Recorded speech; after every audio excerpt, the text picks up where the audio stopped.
All right. So I took some liberties with the title. I said, so you want to be a program director, or my own personal long and windy road towards professional Nirvana.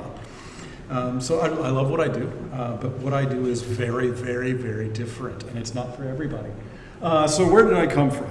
I was born and raised in wild, wonderful, and my pointer's not working, West Virginia, which is a great place to be from.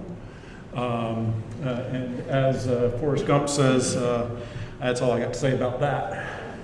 I went to a small undergraduate liberal arts college in Ohio, northern Ohio, called Kenyon College. I lived in that dorm, which is Old Kenyon, for 2 of my 4 years there. It was a fantastic experience, a true liberal arts education, where literally our graduation requirements were we had to finish a major.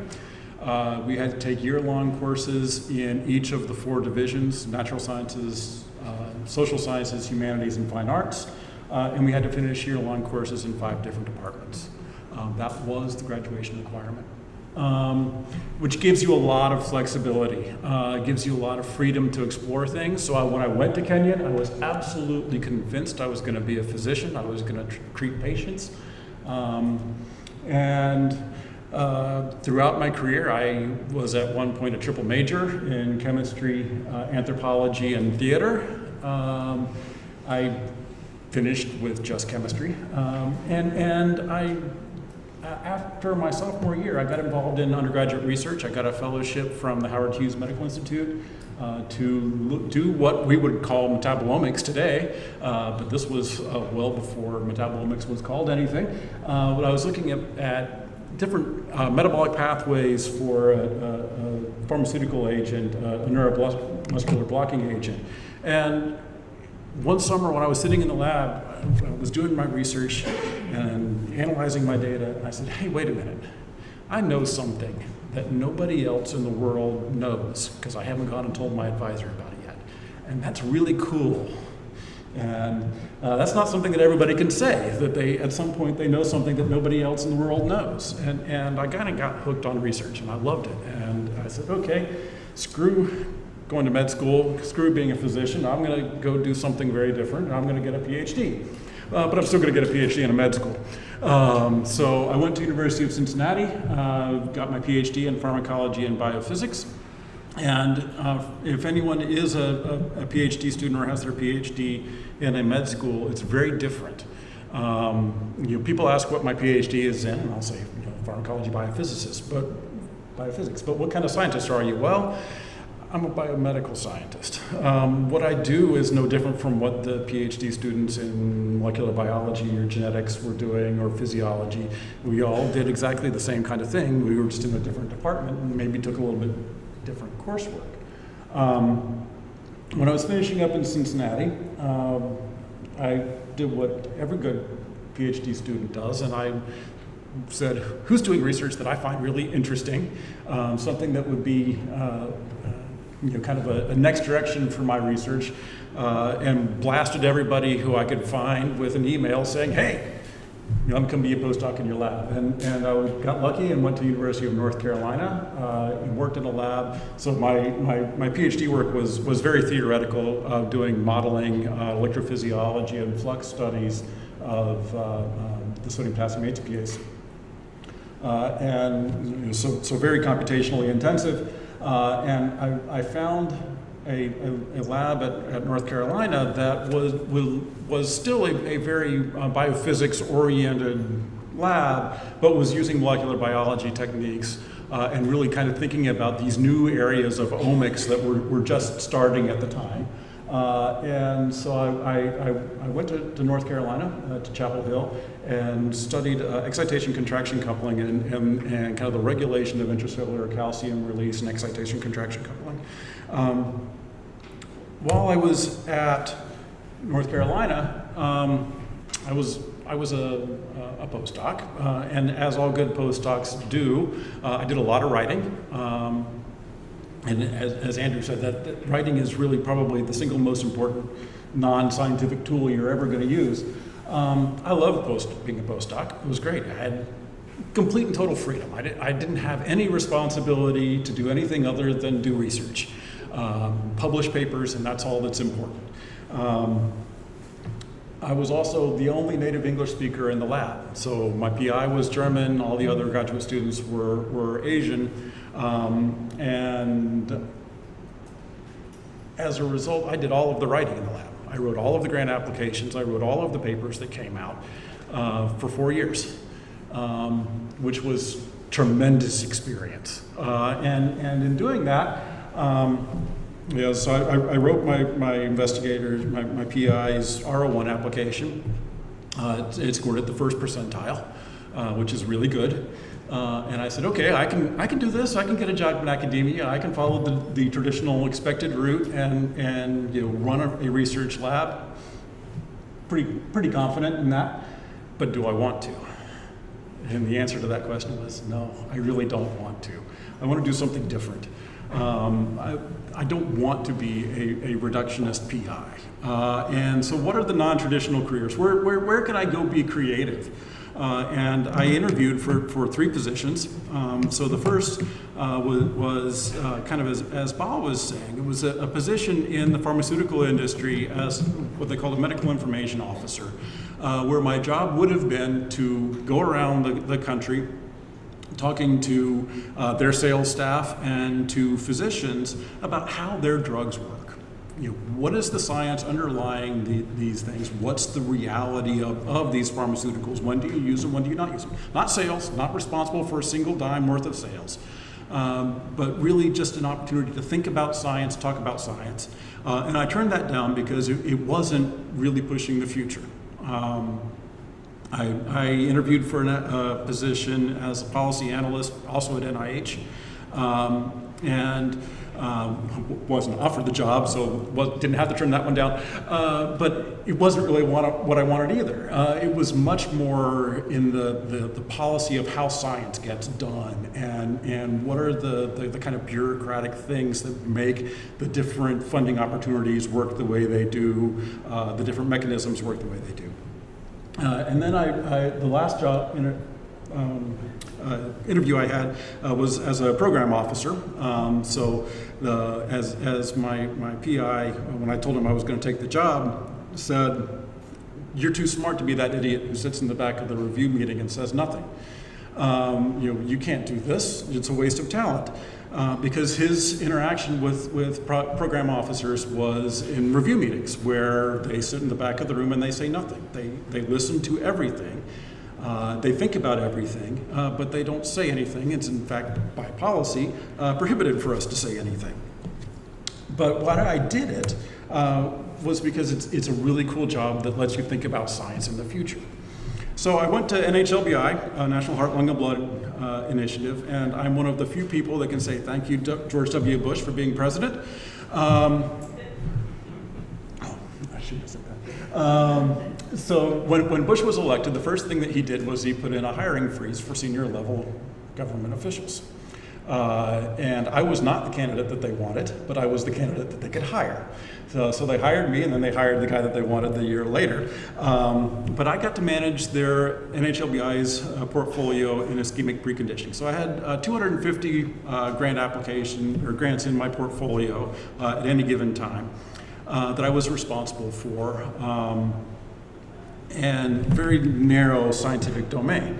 But I got to play in a lot of other domains. So while I was there, I was involved with resuscitation research. I developed a request for applications on circulatory collapse and how when somebody's dying, how do you resuscitate them and keep them from having multi-system failure? I also got to develop an NHLBI's proteomics initiative. I wasn't the lead on it, but I contributed to their proteomics initiative, which was, at the time, was the largest RFA that NIH had ever done. But I also picked exactly the wrong time to move to DC. So on September 11th, I could see the smoke from the Pentagon from my office. and had to deal with all of the stress associated with being in DC at that time. And then a year later, when the DC sniper started killing people randomly around the DC area, the first 5 sniper shootings were all within about a mile and a half of my wife's office, and I was at a workshop in Baltimore and could not get in touch with her. It was absolutely horrible, terrifying, and I never want to go through it again. So my family, not too long after the sniper shootings, said, we're leaving. We're getting out of DC, and I said, okay, we're doing that. And I got very fortunate, because I didn't want to stop being a program officer. I loved the job. That there was a position that opened up at NIEHS, which is the one NIH institute that is not in Bethesda or in DC. It's in North Carolina. And at the time, they were looking for somebody to establish a systems biology portfolio. Now, I was very lucky they had no idea what systems biology was in 2003. So I pitched that I know a fair amount about proteomics. I know a fair amount about informatics, and I can learn something about toxicogenomics, whatever that is. So they hired me, and I got to manage that portfolio for a few years, and an opportunity presented itself. We got a top-down program, a secretarial level program called Exposure Biology, and I got to lead that effort within NIEHS, which was really kind of a foray into developing sensors for exposure assessment, developing the tools to integrate exposure with biological responses. Actually, where I met Andrew, he was his PI at NCI was a grantee in the program, and also we got to think a lot about research, translational research, so the traditional bench to bedside research, but also research translation was really kind of an idea I was able to push within IEHS. That it's not just how can we improve clinical care, it's how can we facilitate the movement of scientific advances from one scientific domain to another without necessarily putting it into the concept of clinical management. So GEI, Exposure Biology Program, was a huge success and really kind of changed a lot of business practices within IEHS and established a very large focus around the integration of exposure and response. So 2 years ago, they actually reorganized the division to create a new branch for the integration of exposure and response and the application of new technologies. And I was selected to be the chief of that branch. So what I do, I'm actually now supervisory. I have 4 program officers who report directly to me in a really broad range of areas, from biomarkers. The small business portfolio is in my group, training is in my group, DNA repair, genome integrity, a lot of basic signaling, pulmonary biology, and nanotechnology are all in my group's areas of responsibility. I've also got 3 program analysts who work for me. They don't administer portfolios. They're much more involved in kind of keeping pace of science, and have an offer out for a 4th one now. And I still function as a program officer. I have a slightly smaller portfolio, more focused around exposure science and building this new idea of the exposome. I have a pretty small portfolio remaining in kind of the systems biology, systems integration, and development of omic technologies. So a typical day in my life, there is no such thing as a typical day, but I will get on average probably somewhere between 300 and 400 emails a day that have to be acted on. I have 8 hours solid of meetings every day. I'm usually double or triple booked, so it creates some massive time management problems. Every day is different, though. So every day I'm dealing with a different area of science, thinking about different issues, different problems, making decisions on different issues, and always am trying to think about where's the science, where are things going, where's the science going over the next 5 to 20 years. So the good, bad, and ugly of being a program director, the good, I think it's the great, is that you really do. It is a job that is responsible for thinking about where science is going. Where are we trying to think of, where is science going to be 20 years from now? And how do we get from where we are now to where it's going to be then? And your job is to get it there, which is tremendously fun. And you have immediate respect. So one of the early days when I was at NHLBI, I had to call a Nobel laureate to ask him a question about his grant. And I picked up the phone and I got through on the first attempt. As someone, 30 years old coming out of a postdoc, that was really cool. And you have to keep that respect, but you get an immediate respect. The bad, which is subject to the eye of the beholder, you live vicariously. So I don't do research. I haven't done research in 15 years. But I get to claim a lot of research. So when Andrew publishes a paper, I get credit for it. Balshaw, the paper that Gary Potty and Gary Sustak had on the untargeted workflow. Gary Potty is in my portfolio, so I get to claim that as part of what my group is doing. That's very cool, and I still love that. But it's not for everybody. If you want to be in the weeds and in the details and making those advances yourself, this is not the job for you. So you sacrifice depth for breadth. I know this much about a lot of things, but I know this much about nothing anymore. So realistically, there's about a 3 to 5 year window as being a program director that you can go back.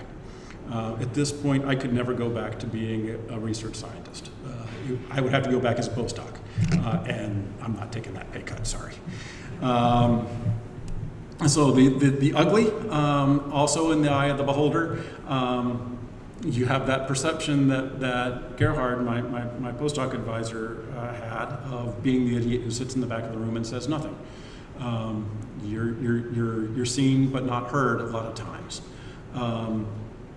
Sacrifice pay.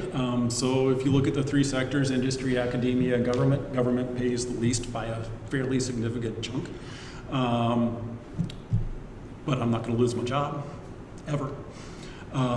So that's not a bad thing. And bureaucracy.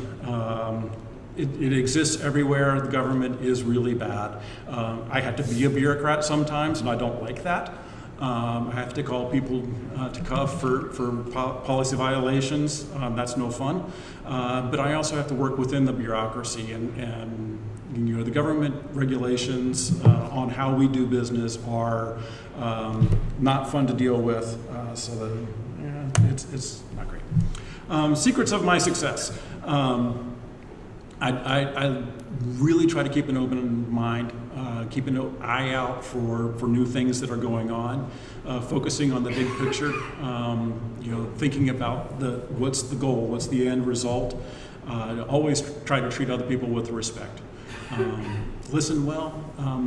Key job skill for a program director is to listen. Because we don't know the details, we have to be listening to everybody else about what's the nuance and where are things going, where are the opportunities. Speak up when you have something to add, not just say. There are an awful lot of people in this world who speak to be heard, so that they've got something to say, not necessarily something that adds to the conversation. And then collaborate. I have a wall in my office that's covered in awards, and not a single one of them is an award that is to me. They're all group awards. And I actually find that something to be very proud of. And finally, some last words of advice. Find your passion.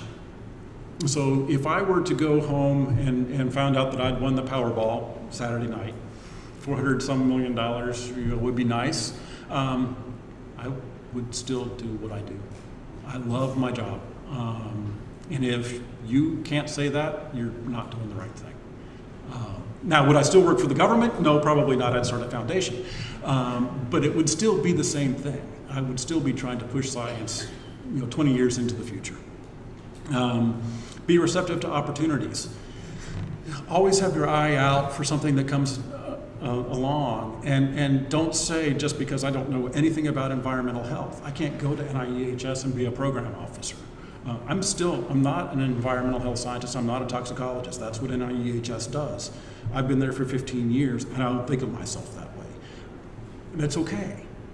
You can do things that you know a lot, you can add a lot, but you don't have to be the expert in whatever other people think it should be. And then finally, follow the golden rule. Do unto others as you would have them do unto you. Treat people with respect and they will treat you with respect. And that's really pretty much all I have to say. With that, I'm done. Thank you.